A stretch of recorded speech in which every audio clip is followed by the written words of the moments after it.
When we looked at the opportunity to start from scratch or move to franchise, one of the pros of starting from scratch was to be able to have complete control. And I remember the conversation like it was yesterday, where we would ask a question and then they would answer, "That's an interesting idea, but that's not how we do it." And that was kind of the telling for us. But one of the pros of starting from scratch is that you do have complete control.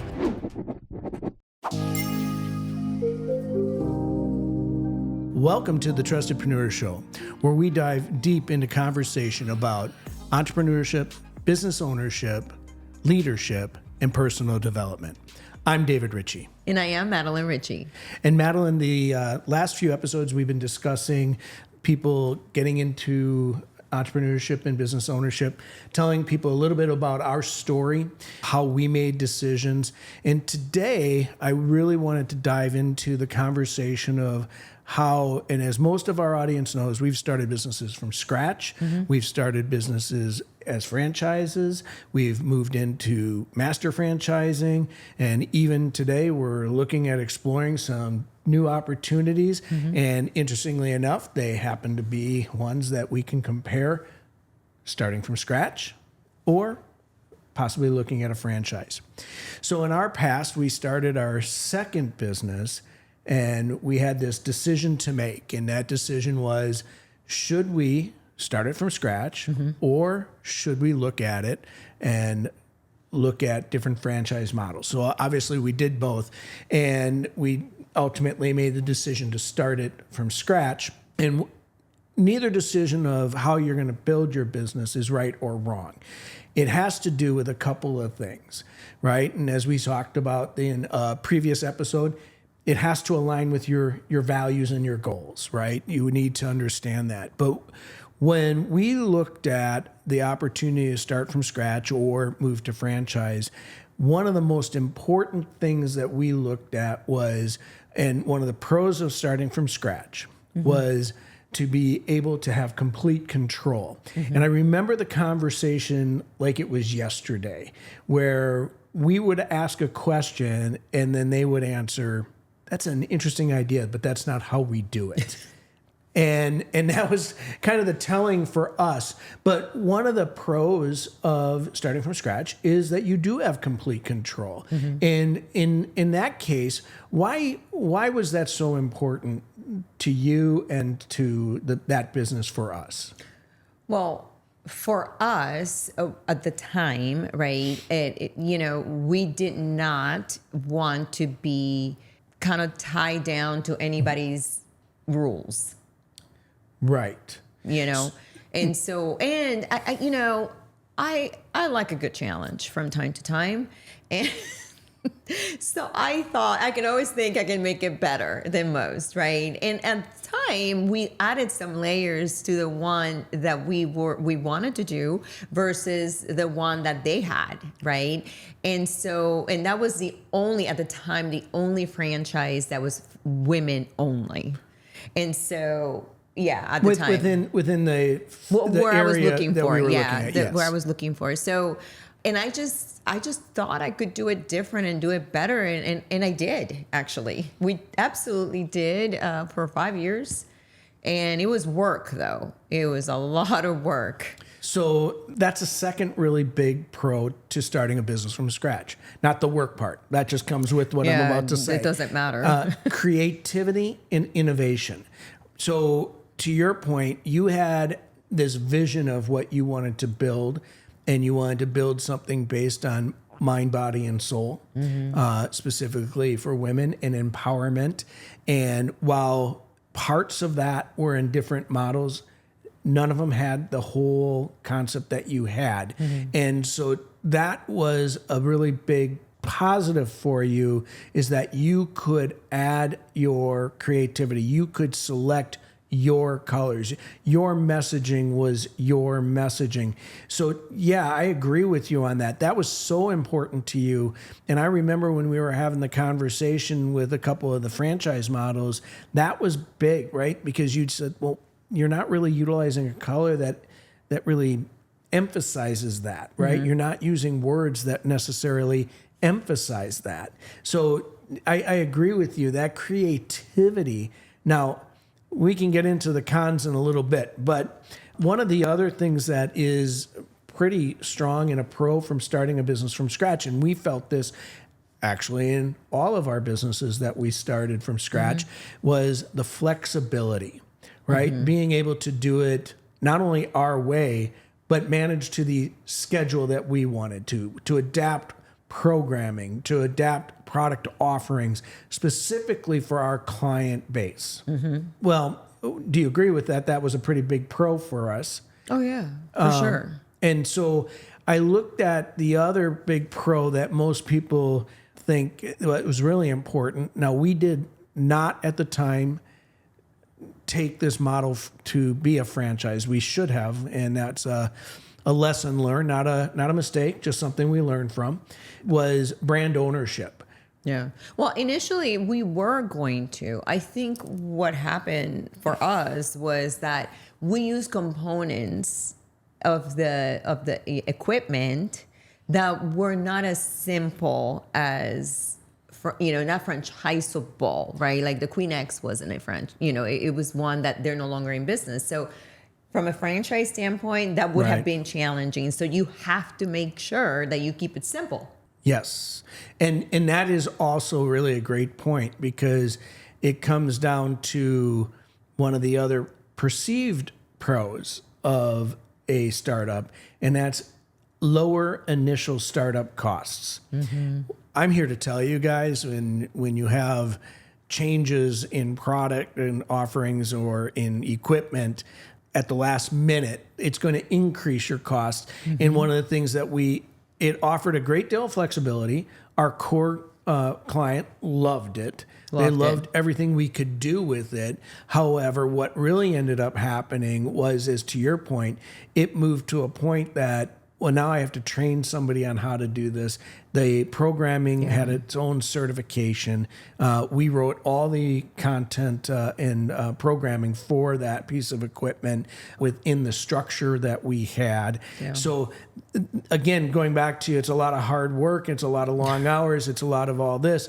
But then you have to also remember, you have to constantly be training somebody on if you're going to deviate from the norm, right? And so that's one of the pros of franchise model, right? Is that they usually use relatively simplistic concepts and equipment so that you can hire more cost effectively. There's obviously training in anything that you do, but less of it because it's a very structured approach. Whereas what you built with a lot of creativity and innovation. In fact, even the companies that we bought the tools from and the equipment from said, how did you ever think about putting this together in the way that we did it? So again, it was not like that was a wrong thing. It was the right thing. Yeah. Now, the brand ownership, we own that brand. Yes. Right. And that's an important factor when you own your own business and you're starting from scratch. You own everything in it. You're not, you could be licensing equipment. That's true. But my point is, you're owning every aspect of what you do, your sales process, your marketing, every aspect of it. Those are really strong pros. I do want to touch back on that perceived lower initial costs because it's a con when we talk about the franchise. But in reality, I'm going to position it as it's really an even, because it's really kind of par that in most cases, and we'll get into that a little bit more. One of the things when starting a business from scratch is there's also, and this could be a con as well, is that there's a perceived higher risk. And I think that that's true from the standpoint of you're starting from scratch. You don't have necessarily the support mechanism of other franchisees or other locations already if you're starting from scratch. Now, as you build, and if you build multiple locations, you suddenly build this network of people that are doing it. But I'm curious, did you see that when you started the fitness studio for us? Did you see that risk as higher, or how did you perceive the risk factor? Well, I don't know how to answer that because I don't see risk. You see risk. I just see opportunities. So I never really saw the risk of doing it because I loved it so much. It was such a passion project and I was changing lives at the time. So I did not see the other side. For example, this sustainability, right? I did not see that. I just saw creation and vision and, as I've learned throughout the years, how to, create something that is sustainable and is duplicatable, which is key if you're going to go with something that is yours, right? I mean, if you're going to create something, I highly recommend to make sure it's sustainable and it is duplicatable. So the perfect category of a risk. Yeah. Right. So you have to be so careful on equipment and different things from a standpoint of, we were talking to a franchise system the other day, and they had a beautiful front desk counter, which we also put a beautiful front desk counter in our studio. And the problem was they found out, same thing we found out, yeah, you need to find the guy that built that because they don't build that. That was custom. And so if you're looking to mirror into a second location, right? Suddenly, wait a minute, I can't put all this stuff together. Yes. Right? And so those are high risk or higher risks. Definitely. Because when you think about the alternative, they're building it for scale from the start. But even that franchise system had a beautiful front desk, and they went to more of a off-the-shelf type. Not that a desk is off the shelf, but an off the shelf. It was a type, simple desk, and because they could get it. Yeah. Right. Or I think the other idea they had is that it was going to be a very simple schematic that a person that was good with woodworking could actually make it pretty quickly and just, make it the right color and everything else. So, yeah, I think that the other higher risk really comes down to, and it's one of the things that I think we learned very well, but it is the learning curve, right? So, that's one of the cons of starting from scratch. You don't have necessarily, even if you were working in that industry, you don't necessarily have all the best practices understood. And so to me, that was one of the things that was a challenge initially for us when we were doing it. Once we got it flowing, things started to kind of just gel into place. But to your point earlier, a lot of hard work, right? A lot of managing and really working through the process and making sure it worked for not only the business, but also our customers. Right. So, I think that the learning curve was really a big one. And right on top of that, and I would say this is the number one risk to starting a business from scratch, unless you are a marketing expert, launching your business and understanding how to message your business and really understand how the marketing of that business has to happen, every aspect of it. Again, it was a big lesson learned for us. Well, I think you need to know who your client is. Period. End of story. And that's not everything we do. Whether that is creating a course, whether that is creating a franchise, but whatever it is, you must know who your client is. And I think that's one of the things that I didn't even think about at the time, right? Well, no, we thought about it. Well, yes, but it was surface level, right? I mean, I knew that my client was a woman that wanted to reclaim herself back into, and in the vehicle through it was fitness, right? And so, but that was it. That was it. I did not go into what the age group was and, what this woman made. Is she an educated woman or not? Is she a working woman or not? Is she a stay-at-home mom or not? All those things matter. Yes, they do. And most people, when they start a business, that is not the first thing that they think about. Well, no, they're thinking about solving the problem that they have. If they even can think of that. Right, but they're looking at themselves as their client. Yeah, for sure. And I remember this like it was yesterday. We had a concept of our client. Yeah. And as we started messaging out there, what we found is we weren't dramatically off, but we missed on some pretty big components on who our ideal avatar was. I think the other, and this is the major one for me when starting up, and people don't necessarily understand this, is the amount of time it takes to start a business from scratch. Unless you just have a lot of money and you can just afford to hire everybody to do all these different things and you can bring them all together, there's a lot of work that comes into it. In our case, I mean, from floor planning to design, right? Programming, marketing, every aspect of that, of building that business took more time than ideally you would hope. And I think that even falls into the standpoint of, when you're starting a business from scratch, you literally are looking at a canvas. And I am not an architect. I am not a person that can do those. I mean, I can dabble, but I'm not an expert in it. And so sizing and spacing and all that, it's a real skill.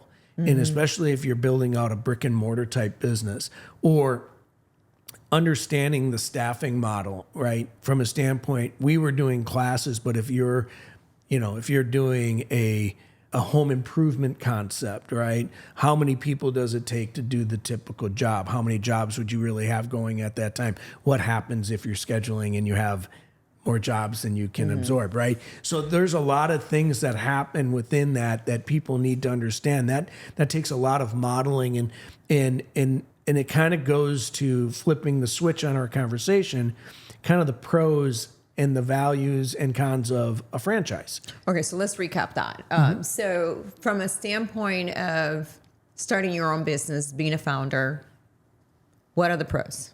Complete control. Creativity and innovation is you. Perceived lower initial costs. More flexibility. From what standpoint? Flexibility that you can set your schedule, your time. You can create your product offerings. It's yours, right? It's not just creativity. Now you have the flexibility to pivot, to change, to, the marketing is not working. I want to try something new. I'm going to go do it, or I'm going to have somebody do that for me. And then the last one really is probably one of the most important if you're starting from scratch, is brand ownership, that you own your brand, you own your colors, you are the brand. You are the brand, yeah. Okay. So that's great, right? So our audience can really do a real good comparison. So those were the pros. So what are 5 of the cons when you are franchises versus founding your own business or whatever? So the cons to starting your own business from scratch? No. Or the pros of a... So what did we just go by? We just did the start from scratch pros. Okay, so then what are the cons? So higher risk, lack of support or less support, more time consuming, marketing and challenges within that, and your learning curve. Right. Okay, so the pros and cons of being a founder. I would say number 6, the fact that you could claim that you're a founder of some sort, right? Sure. I mean, that is something that a lot of people love when you are a visionary and you're creative, right? I mean, if you're not, then I would say it doesn't really matter. Right. I think I agree with you. I think that if it's really innovative, founder is a really cool title. But if you found it, and if you can sell that for $1 billion, you're going to be very proud to be a founder. That's right. And it's all possible. That's right. It depends on the product. That is true. That is true. I mean, you have people selling, companies out there that are very simple business models for billions of dollars. So it is possible. Absolutely. And it really is. And I shouldn't, I mean, I know I use co-founder with the stuff that we've built, and yeah, it's nice to say it's again, you're right. It's personal. It's personal if you believe that is a good. Well, I mean, it's a wonderful title, right? I mean, you get to say and do whatever is it that however you want it to look like. Nope, totally agree. That is definitely a pro. Yeah, no, I get it. So let's talk about the franchise model. Yeah, so on the franchises, one of the first things that I will tell you is, and you'll find that these kind of offset to the cons, is you have an established brand. Mm-hmm. Now, even if you're looking at an emerging brand, you still have somebody that's got more out there than you do if you're starting it from scratch, right? So you have a brand, you have a name, you have colors, you have a logo, you have a website, you have all these things already working in your favor. And I think it moves to what's, really kind of to the point is when you have a proven brand and you have multiple locations already established, now you have an established brand that's actually producing, right? So compare that to when you're doing a startup and it's their first location, nobody knows who you are. Right. If you have in the franchise model, at very least in an emerging brand, you have the corporate locations. Yes. Right. So you can already say, here, look, here's the website. Here's what it looks like. They can take pictures of the inside. You can already start showing people what you're getting into and why it's there. Yeah. And they're willing to spend the marketing budget, to get their brand known. Correct. Well, it's part of the process of becoming a franchise, right? So they have to do that, which is a whole nother discussion we can have someday of getting your business prepared to be a franchise. Not for today, guys. The second one that I think is really important in the pro for franchise is the proven business model. So this is an interesting one for me because it's a little bit of a pro and it has some slight con to it, right? Because again, if you're a person that wants to change things, right? The proven business model is what they're selling. They're selling a concept that has actually worked. What you need to understand is it's working in multiple markets. You have to adapt that to your market. So that's the slight to it because all markets are slightly different. However, if it's a really good established brand and even in an emerging and it has a proven business model, you're walking in and it's what they say that you basically are following a blueprint and a process that's already established and already proven to have success. So to me, I think that's one of the best things, especially if you're just looking at becoming a business owner versus a creator. And if you want to have a business, now I will always say this is that, the model does work. And if it didn't, people like Shaquille O'Neal wouldn't have thousands of locations of franchises. It is a proven methodology of successful business ownership. Well, it is the fastest way of making money, if you don't want to work for somebody else. Right. Right. It is just the way it is. Yep. And so, and it's not that you're going to become, rich overnight by one unit. I would say 3 units is the minimum if you really want to get into that kind of business in the franchise world. And there's several good things as to why you would want to be a multi-unit owner. Multi-unit owner. And one of the things is that you can spend the marketing budget could be spread out over 3 locations, right? Right. And so brand recognition happens to be a lot quicker. Right. So there's some really good things to be, to become a multi, but that's a good. That's a big pro. Yeah, that's a good pro. Well, and I'm glad you brought that up. And you didn't exactly say what I was about to say, but you brought something to my mind is the established brand still you are the brand of that location. So you still get to create your brand, and you have to intertwine your brand with that brand, and you become the face of it. And this is one of the neatest things about franchising, is because you have your network. And I know this because we did it, and we've done it with, as master franchises, we've done it with some of all of our locations, is that we have our brand, and then we communicate to our network, and they're like, oh, okay.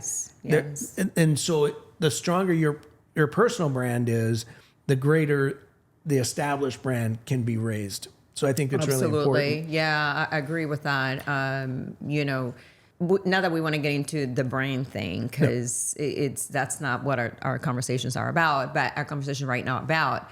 But it is important to understand that there is a company brand and there is your brand. Yep, absolutely. And your brand will always take precedent over your the franchise brand. Absolutely. Because you are the brand, you're right. Yep. Especially if you're in a small town or even in a big town, right? I mean, but if you are networking out there, people are not going to go and do business with so-and-so with that brand. They're going to do business with you because people do business with the people that they like. Absolutely. And if they don't know anything about the brand other than there's a name, doesn't matter. Absolutely. Absolutely. One of the next pros is training and support. So, here, and again, each franchise system has a different level, but they all have some form of training and a support mechanism. And I think this is really important, especially if you want to get into business ownership and you're new to ownership. Not that you're new to running, a business or managing a business for corporate or whatever you've already been doing. The thing is that, when you already have established markets and locations and a home office from the franchisor, you have somebody to call. Yes. And you have somebody that can help you, guide you, right? And that's one of the reasons too, when we look at franchise models, we look at franchise models that have master franchisees. Because in theory, they're there to help you. I know that's what our franchisees look at us for, is they pick up the phone, hey, I've got a quick question, and it's just an added value. It's an extra layer of training and support. But they also, with that training and support, they actually have already, like I said, a business model, sales processes, marketing ideas and concepts. And community. And community. That's a great word. Community is so important for everything we do, right? And when you have different types of owners under the same umbrella of a brand or a franchise, it allows you to pick up the phone and call, hey, how are you handling these things? And, you can mastermind together. Right. Right? Versus when you're creating here something, it's lonely because you don't have anybody. You don't have the support mechanism to be able to move forward or bounce ideas or even collaboration, right? What's working for you in this area here, even if it's in the same state, right? And just at the end of the year, be able to come together and celebrate, or when those big events happen once a year that corporate puts together so they can bring everybody together and the rah-rah. It's nice. It's very, very nice. It absolutely is. You're not alone on an island. And that's why in franchising, they coin it, you're in business, but not by yourself. Right. You have a support mechanism. So true. And that's so important. It is. It really is. The next pro is marketing. Right? Because the franchise has already established marketing efforts, whether it's just an emerging brand for their corporate locations and maybe their first few franchisees. And if it's a more established brand, they've actually gone through the cycle of different franchising marketing efforts and communications and messaging. So they know it works. Yes. And they have national programs, regional programs. Some actually even have more localized programs. And so that's really an important pro, because when you're starting out and you're in for scratch, you're looking to just establish a message, and then you're hoping it's working. Now, if you're in a franchise system, you actually already have a system of marketing, and usually they've already established their CRM. Their CRM connects with their point of sale. There's constant communication. They have their email campaigns already built. You may have to plug them into your system, but they've actually already established those. It's a plug and play. So it really is. And so they've understood, and they've already understood the level of customer client acquisition and retention. And that's critical. Yeah. And I did say plug and play. That doesn't mean that you're not going to encounter issues. Correct.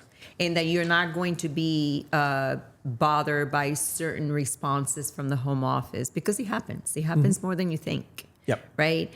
But for the most part, it is the better approach. It is if you're going down the path that I just want to open businesses. Yes. If you're a creator, I want everybody to understand that. We're not discounting starting it from scratch. In fact, actually, you almost have to, because you want to create something, you want to develop it, you want to take it someplace else. They've already franchised their system. So, now you're stuck. And that's where the reason, too, one of the next pros, Madeline, is it's easier to get financing if you're working with a franchise, because they already have an established brand. Same for a lease. Right. Yes. Exactly. And lease negotiations. The leasing negotiations are brutal. Yeah. So if you don't have a brand, they kind of shy away from unless you're in a downtown area that doesn't want any franchises, that they just want pure, owners. Yeah. But now you're sitting there and you're investing a lot of money to open a location, and they're looking for liquid assets after that, right? So now they're going to ask you questions, and sometimes when you're dealing with leasing or financing, they are asking you projected revenues. So you're just giving them your pro forma, and Right. now, depending on what type of business you're in, depends on whether they're taking a percent of sales and things like that. We're not going to get into that today, but it is easier to get financing, especially from the more traditional areas of financing. Right. Yeah. So want to recap those again. Okay. So from a franchise perspective, for our audience to understand, we have five pros and five cons, right? Well, we haven't talked about the cons yet. Oh, we haven't? No, we haven't gotten there. Okay, so let's not recap that. Okay, then. well, we can. So cons, right? So we talked about this is sometimes it's looked at as a negative. At the same point, this is one that I can actually position as a positive. It's the initial franchise fee. So remember earlier when we were talking about one of the pros of starting from scratch was lower initial startup costs. Seemingly. Perceived. Yeah. So this is one that people look at as a negative, because for the typical first franchise tier, you're probably looking at about a $40,000 to $50,000, maybe $60,000 franchise fee. That's just a fee that goes to the franchise. Now, here's where I think you have to look at this as maybe not a con and more of a pro, but the average person would look at it as it is an upfront expense that I wouldn't have to pay, in theory, for a startup. But In theory. But here's what you get when you get a franchise fee, right? And you pay it. You get that established brand. You get that established sales process. You get the concept of what equipment you need. You get the website. You get the marketing. You get all those things. That's why you're paying the franchise fee, because they've already invested in all those other costs. So I know up front it is a higher fee. Plus, that's actually also if you for one unit. Correct. Right? I mean, so well, it goes down as you buy multiple units. Right. But the reality is people look at it because it's an initial fee for a startup that you don't pay as a startup, that they look at it as a negative. And I understand that. I do look at it not as the person that doesn't like to spend anything he doesn't have to spend, but I get it. But I also understand the value of it. So I just would say this: it's not necessarily the biggest con in the list, but it really depends on your mindset. Honestly. That is correct. Well, you have to valueize what you're getting, and most people don't do that. They just look like they're writing a check. Right. The other thing is the ongoing royalties, right? So on a franchise, you pay anywhere from 6 to 8% in royalties. That's off gross sales, and I get that too. However, what are you getting for that? You're getting the back end support. You're getting some other things. However, I'm not going to kid you. It hits your bottom line, and it is not the funnest thing to see come off your revenues. All right, and so it positively impacts negatively, right? However, why is that? I mean, why would a percentage be so impactful? Well, here's why. Because in theory, you have, and again, this is going back and forth, right? So it's kind of not where we were going, but where we're going.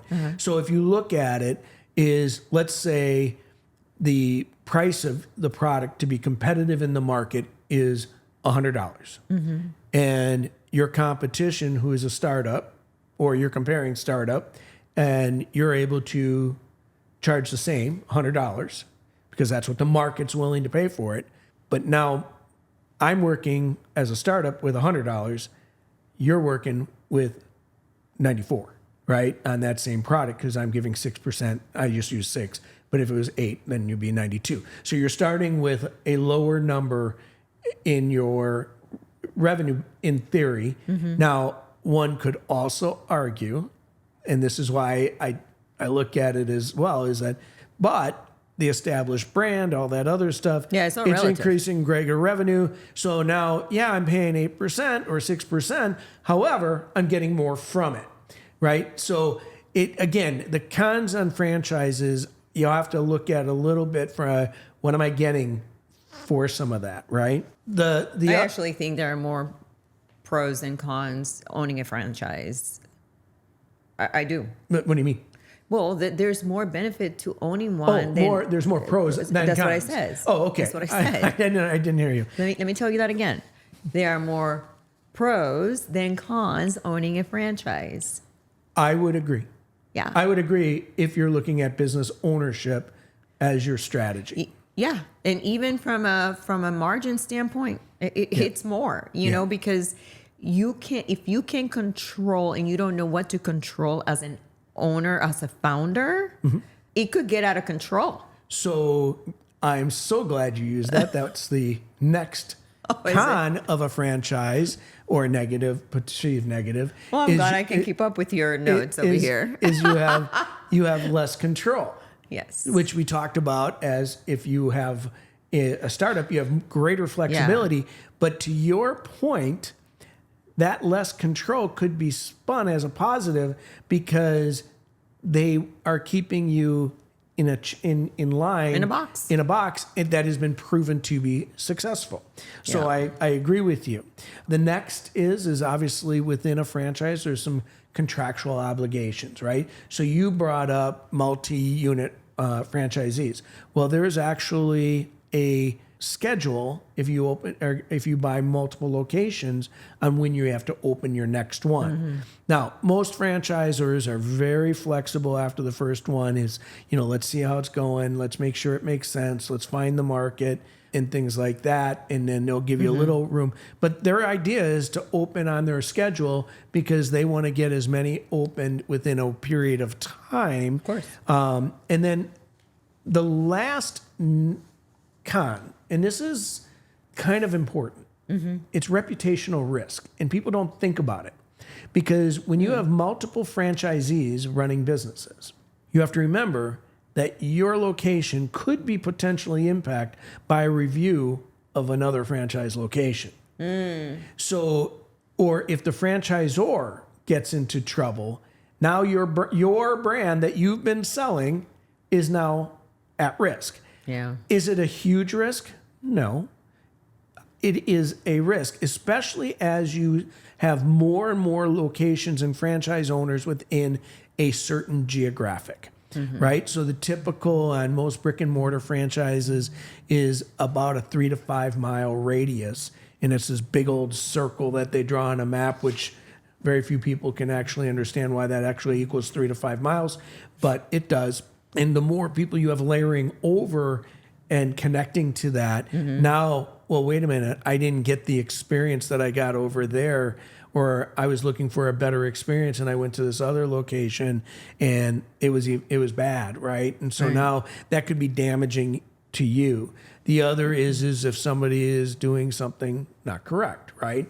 And like if you're gonna have that. I mean, that's just you will. The way it is. However, the reason why it is a negative is because it's not necessarily you controlling all of that in your space. Right. So it's a negative. I agree with you, and just to kind of sum that up is in what you said. I think there's more pros to a franchise if you're looking for business ownership and you don't want to create a new model. You want to benefit from a model. So again, the pros, just so that we can summarize those: established brand, critical. Proven business model, proven sales process, training and support. You have people that you can call, ask questions for. They've vetted technology and things like that. They've created marketing, right? They can assist you in that. Some franchises, just to touch on that a little bit, say, here are the pieces you can use. Now you go put it out there. Some franchises actually have their own marketing person helping you drive that and things.